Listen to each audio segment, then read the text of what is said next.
And then we have politicians like Esther Passaris deciding to fight with Ciru Muriuki, sorry, online, on X. That's what you're doing? Girl. Esther Passaris. What's happening? Instead of speaking about important issues yesterday, when a video was trending of a man being shot in broad daylight, by 2 armed officers, instead of that being your primal focus, you decide to start fighting with someone on social media? That's crazy. Now, in case you did not catch it like I didn't catch it yesterday, there was a lot of drama that was happening between Ciru Muriuki. There are 2 Cirus. Okay, let's start with the problem of the name. There's a Ciru Muriuki and then there's a Ciru Muriuki. And that drama actually happened in 2022, where both of them are like, okay, you need to give me the name. Because it sounds so similar. Shiko, Ciru, and then Muriuki and Muriuri. It sounds so similar. It's impossible for us to find the right person on social media. And she said, oh, hell no, girl. I have seniority over you. I have been a celebrity way longer than you have been. So I am not giving up this name. And that drama went on for a long time. But it is still an issue. Even now, sometimes you're like, is it Ciru or is it Shiko? Who is who? In this case, we're referring to Ciru Muriuki. We know her for having worked at the BBC for a long time, and then I think she left the BBC in 2022, 2023, thereabout. And then more recently, unfortunately, she lost the love of her life. But now we know her even more for her very, very, very interesting and funny opinions about people dressing up for these big events like the BT, the Met, the so on, the Oscars, and so on. Hi. Started with Esther Passaris decided to respond to Ciru, who had said, she decided to say that, I don't even know, hang on, let me find you where this drama started. The drama started very, very much with Esther Passaris calling her a clout chaser, right? He's like, oh, you're making noise online, clout chasing. Ciru was talking obviously about the Boniface story, the violence that is happening right now, police brutality that's happening. And Esther Passaris is like, oh, some of y'all are just clout chasing. She's like, I'm sorry, what? So Ciru decided to respond to her by saying, at Passaris, I don't think you understood me when I said, shut up, but I've gone ahead of myself.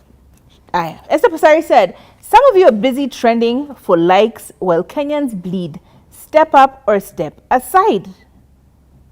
This was Esther telling Ciru.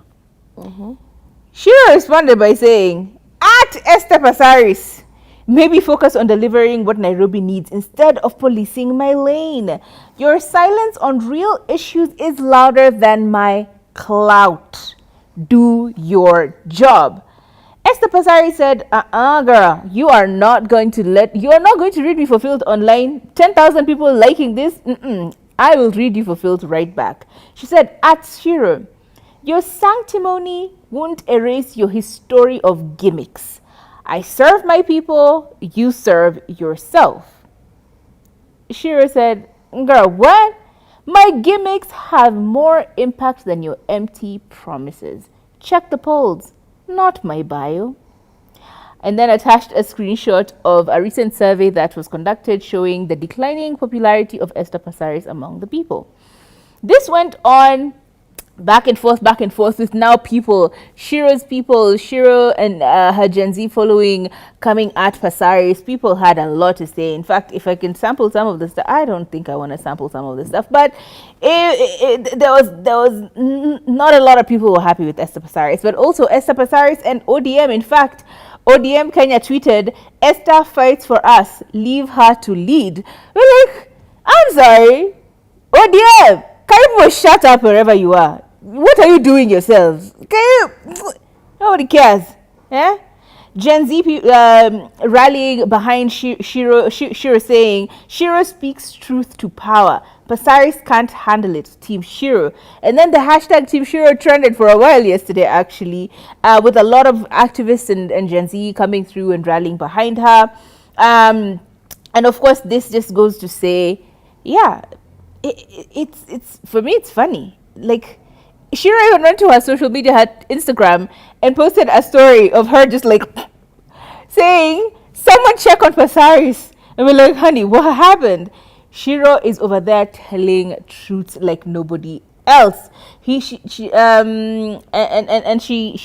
sorry, why am I stuttering? It's because I'm trying to read and speak at the same time.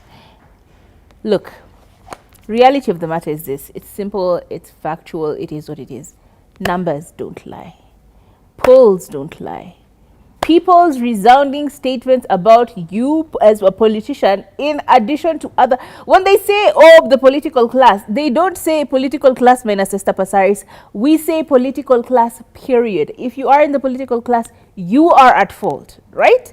You can't just be shutting up and saying, oh, we lead, hashtag I lead, hashtag standing, still standing. Standing for what? Can you show us what you're standing for? Like all of these funny things that people do online, on Twitter, on Instagram, on social media, just to create this narrative and spin this narrative as a web of lies that is, oh, we are still doing the work. What work? We need to see actions. We need to see you vocalizing. We elected some of you to those positions because you are vocal about a lot of the issues that are plaguing us. But Esther Passaris standing there and saying, oh, we lead, when the new reports are showing that 63% of women in sports have gone through and are going through sexual assault. What does that mean? Like out of 100 women, 63 women have probably been sexually assaulted. In sport. That's just in sport. What exactly are you standing for? What is it that you're still leading? You know, what is it that you people are talking about half the time? It's just, ugh.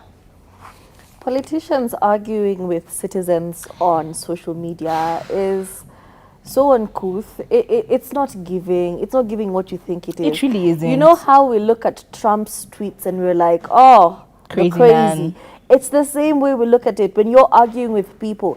There's something called, you know, the person to whom much is given, much is expected. So if we're giving you a position of power, if you're putting you in a position to, you know, do something, we expect so much from you. So when you get to said position and then you act like we're trash and we should not even be breathing the same air you're breathing, you kind of create the monsters that are now following you, the people who are now hounding you, expecting answers and holding you accountable.